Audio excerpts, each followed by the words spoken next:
To manage your dropshipping store effectively, you will need to update the selling prices of your products regularly. Start by selecting the Import Click option, then go to the pricing section. Some products may not have updated prices yet. In that case, select the current price field that is empty or unavailable. Once you do this, you will see all your products displayed in the list. For each size variant, you have the option to adjust the price according to your strategy.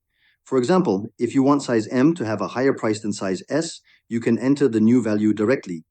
In this example, the product price is set at 70, and the profit will be automatically calculated and displayed here.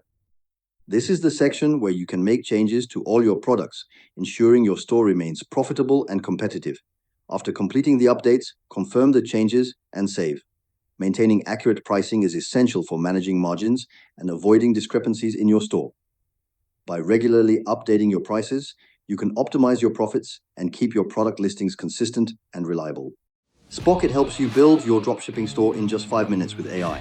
Access high-quality products with super-fast shipping from premium US and EU suppliers. Start your free 14-day trial at YB.Digital/drop and revolutionize your e-commerce success today.